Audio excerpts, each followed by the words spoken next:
गरीब मायका। मोहिनी के 3 बेटे थे। पति खूब अच्छा कमाता और बड़े घर के ऐश सब था मोहिनी के जीवन में।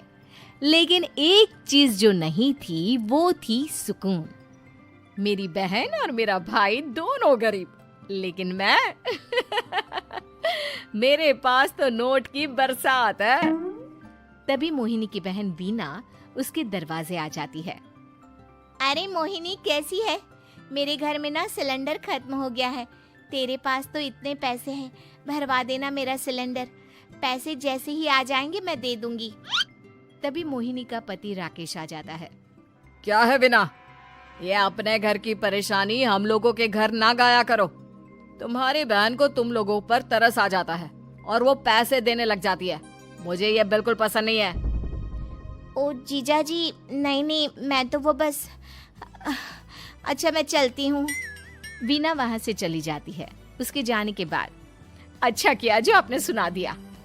अरे न जाने क्या सोचकर मेरे घर आ जाती है कि जैसे यहाँ तो भंडारा भरा है। अरे कितना तो दे दिया।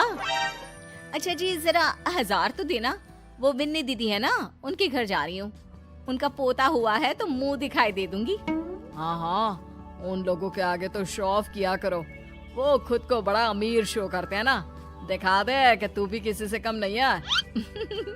हाँ जी, इसी के लिए तो जा रही हूँ। मोहिनी तैयार होकर अपनी बुआ की बेटी के घर जाती है, जहाँ उसके पोते का कार्यक्रम चल रहा होता है। वहाँ वीना भी आई होती है। अरे वीना, क्या जरूरत थी यहाँ आने की? तेरे घर पर गैस नहीं है तो वो भरा लेती। क्या करूं मोहिनी, बुआ को बुरा लग जाता नहीं जाती तो।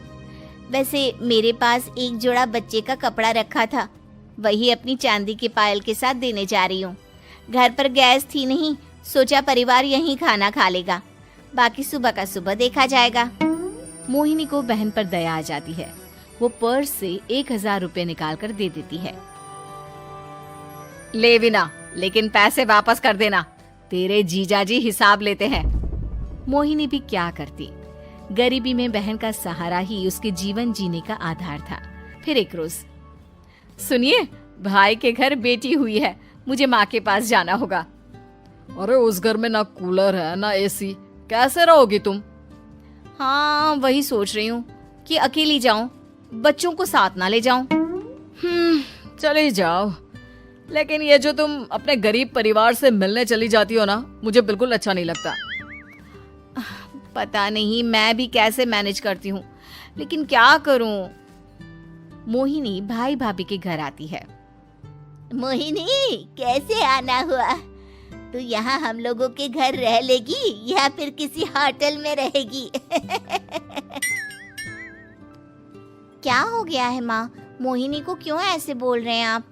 अरे तू नहीं जानती अपनी ननद को, पैसे वाली है ना, तो ऐड कुछ ज्यादा ही है।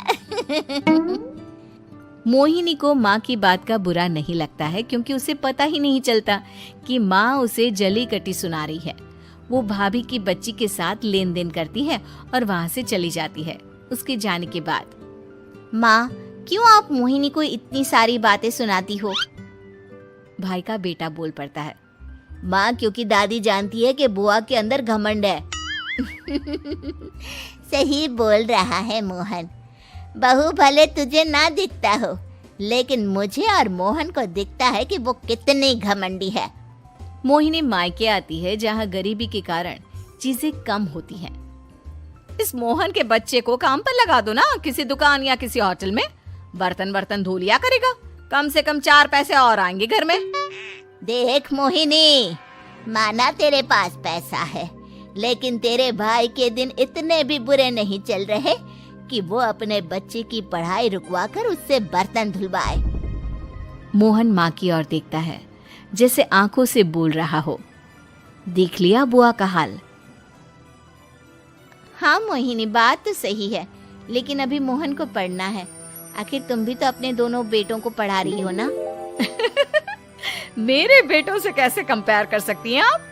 अरे वो तो कलेक्टर बनेंगे। हाँ, कल को वो मोहन को नौकरी में रख लेंगे, क्यों? मोहिनी कुछ दिन और रहकर चली जाती है। धीरे धीरे दिन बीतता है मोहन बड़ा होता है और कड़ी मेहनत से सफल भी हो जाता है। मोहिनी, माँ के जाने के बाद तो तुमने भाई भाभी के घर जाना छोड़ ही दिया, क्यों? वो क्या है ना, उन लोगों का घर छोटा है, मेरे बच्चे जाना ही नहीं चाहते। पर तुझे क्यों अचानक मायके की बात याद आ गई?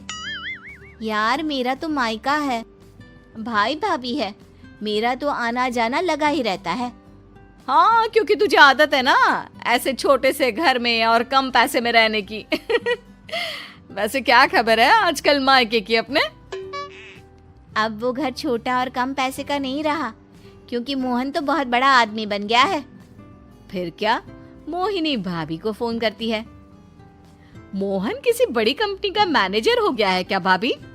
क्या ये सच है? हाँ मोहिनी दीदी, अब तो हम लोगों के गरीबी के दिन कट गए। आपके भाई ने कोई अच्छे कर्म किए होंगे जो हम लोगों का बेटा इतना अच्छा कमा रहा है। देख लो भाभी, पहले भी आपने कई गलतियां की थी, आप थोड़ा संभल कर चलना।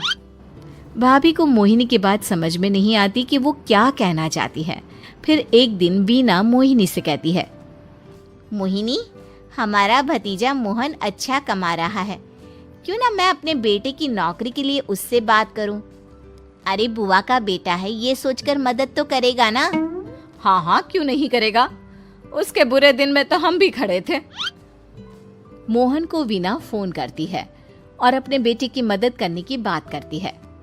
हाँ हाँ बुआ, क्यों नहीं, आप सिद्धार्थ को भेज दें, मैं अपनी ही कंपनी में उसकी नौकरी करवा देता हूँ। दिन बीतते हैं, अब वीना के हालात भी अच्छे हो जाते हैं। क्या बात है वीना, तूने भी कार ले ली, वो भी इतनी अच्छी? हाँ मोहिनी, अपने भतीजे के कारण तो हम लोगों के दिन अच्छे हो गए। उसने सिद्धार्थ की नौकरी लगवा दी है, वो भी शानदार। ठीक है, लेकिन पैसे ख्याल से खर्च करना। वो क्या है ना, पैसे आने आसान है लेकिन संभालने मुश्किल। मोहिनी घर पर अपने पति से बात करती है।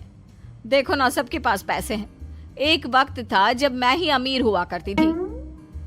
लगता है कि ज्यादा दिन नहीं रह पाओगी, मेरी नौकरी को कुछ साल ही बचे हैं और तुम्हारे दोनों लड़के निकम्मे हैं। उन लोगों को बोलो ना कि नौकरी करे। तभी वहाँ मोहिनी के बेटे भी आ जाते हैं। अरे हमें क्या मोहन समझा है जो दिन रात गधे की तरह काम करते रहे? खैर, दिन फिरते हैं और मोहिनी के पति की नौकरी भी खत्म हो जाती है।